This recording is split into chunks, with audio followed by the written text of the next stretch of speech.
अंतर्मनाचा वेध घेणारे news channel star city one. राज्यातील आणि देशातील राजकीय घडामोडी पाहण्यासाठी आणि इतरही बातम्या पाहण्यासाठी सबस्क्राइब करा स्टार सिटी वन। आज उदय सावंत सुद्धा राज ठाकरेंची भेट घेत आहे। आगामी निवडणुकीच्या संदर्भाने या दोन्ही पक्षाच्या नेत्यांच्या भेटी होत आहेत सर। अशा भेटी होतच राहतात, कारण राजसाहेबांचे सर्वांचे संबंध आहे, माझे खूप त्या ठिकाणी मैत्रीपूर्ण संबंध आहे। त्यामुळं राजसाहेबांशी कोणी भेटलं यावर काही त्याच्यात वेगळं काही बोलायची गरज नाही। राजसाहेब हे सर्वांचेच मित्र आहेत, त्यामुळे त्यांना भेटत राहतात। सर, अण्णा हजारे पुन्हा आक्रमक झालेले आहेत। कोकाटे असतील मंत्री किंवा मग धनंजय मुंडेंचा राजीनामा देण्याची त्यांनी आता मागणी केली। कोणी? अण्णा हजारे। माननीय अण्णा हजारे साहेब यांनी जी मागणी केली आहे त्याबद्दल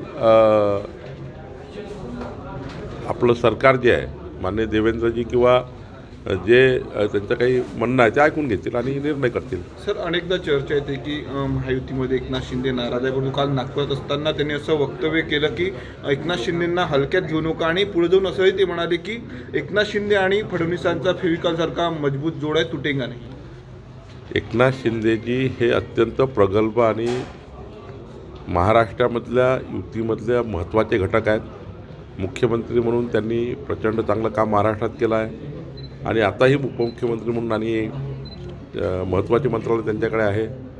एकनाथ शिंदे हे महायुतीला मजबूत करण्याकरता काम करतात, त्यामुळे त्यांचा विधानाचा अर्थ वेगळा काढू नये। खरं तर विरोधकाला नामोहरण करण्याचं काम एकनाथ शिंदेजी नेहमी केलं आहे। हिंदुत्वाच्या विचाराचा